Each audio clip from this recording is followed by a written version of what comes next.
देखिए, आज भारतीय जनता पार्टी के नेता दिल्ली की अलग अलग झुग्गियों में बैठकर लूडो खेल रहे हैं। झुग्गी वालों के साथ बड़ी हमदर्दी के साथ में खाना खा रहे हैं। झुग्गी टूरिज्म पे निकले हुए हैं वो। मैं आज बीजेपी वालों को आईना दिखाने के लिए यहाँ बैठा हूँ सुंदर नर्सरी की इस झुग्गी में, कि बीजेपी वाले झुग्गी के साथ क्या करते हैं। और जब ये कहीं इस तरह का ड्रामा करते हैं, कहीं लूडो खेलते हैं, कहीं जाके खाना खाते हैं, कहीं सम्मान यात्रा निकालते हैं, तो उसके बाद झुग्गियों का ये असर करते हैं। ये सुंदर नर्सरी की जो झुग्गी के लोग हैं, करीब 3000 लोग थे। 50 साल से यहाँ पे रह रहे थे। 50 साल से कई कई पीढ़ियां यहाँ रह रही हैं, बच्चे पैदा हुए, शादियां यहाँ हुई, और बीजेपी ने एक दिन आके उजाड़ दिया इनको।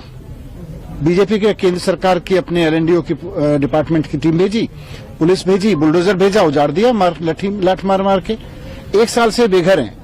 आज बीजेपी वाले दिल्ली के लोगों को समझाने गए कि झुग्गी वालों, आप हमें वोट दे देना, हम आपको जहां झुग्गी है वहीं मकान देंगे। भाई इनको दे दो पहले, इनको 1 साल से उजाड़ रखा है आपने, इनको क्यों नहीं दे देते? ये रो रही है बहनें, हम तो बेघर हैं, हम तो ये बेघर बैठे हैं, हमें दे दो, है ना? वहां क्यों जा रहे हैं? भी नहीं लेंगे। सबसे पहले इनको दे दें। सामान तो हमने 2 इतना झूठ बोलते हैं जाके। इन्होंने पिछले 2 साल में 2 लाख लोग उजाड़ दिए पूरी दिल्ली में झुग्गी वाले। अब चुनाव आया तो जाके घर में लूडो खेल रहे हैं झुग्गी वालों के। फिर थोड़े दिन बाद में बुलडोजर भेज देंगे। इस वाली सुंदर नर्सरी की जिस झुग्गी में यहां बैठा हूं इन लोगों के साथ में, जो बेघर लोग बैठे हैं आज बीजेपी की वजह से, यहां भी इन्होंने, बीजेपी वालों ने सम्मान यात्रा भेजी थी। इसी तरह से सम्मान यात्रा निकालते हुए आए थे कि हम आपका बड़ा सम्मान करते हैं, हम मकान देंगे। पोस्टर दिखा रहे थे अभी एक भाई मुझको, पोस्टर दिखा रहे थे कि यहाँ पोस्टर लगाए थे बड़े बड़े बीजेपी वालों ने कि जी हम सम्मान यात्रा निकाल रहे हैं। आदेश गुप्ता जी, ये पोस्टर लगाए गए थे यहाँ पे। और नाम के लिए दिया नहीं गया अभी तक। और उसके कुछ महीने बाद ही यहाँ बुलडोजर भेज के इनको तोड़ दिया। इन पे पुलिस की लाठियां बरसा दी, गंदी गंदी गालियां देके माँ बहनों को हटाया गया यहाँ से। तो बीजेपी ये करती है अंत पंत में करना यही है बीजेपी वालों को करना। इनकी जमीन उठा के किसी माफिया को दे रहे हैं, अपने दोस्त को। बाकी झुग्गी वालों को भी ये खाली करा के माफिया को देना चाहते हैं। आज एक मेरा मकसद है यहाँ बैठने का कि इनके लिए मैं मकान चाहता हूं। बीजेपी वाले अगर एक भी झुग्गी को मकान देना चाहते हैं, एक को भी, तो सबसे पहले यहाँ के लोगों को दें। बाकी झुग्गियों में बाद में जाएं।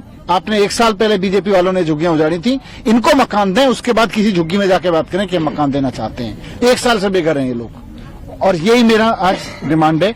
दूसरा, ये ड्रामा बंद करें। चुनाव से पहले आता है तो जाके आप लोगों के घरों में रोटी खाते हो, जाके लूडो खेलते हो। ऐसे थोड़ी होता है, मजाक उड़ाते हो उनकी गरीबी का। आप उनको मकान दो, जैसे केजरीवाल जी लोगों के लिए करते हैं। केजरीवाल जी ने इनके बच्चों के लिए अच्छी एजुकेशन दी, आपने इनके घर उजाड़ दिए, बच्चे बेघर हो गए।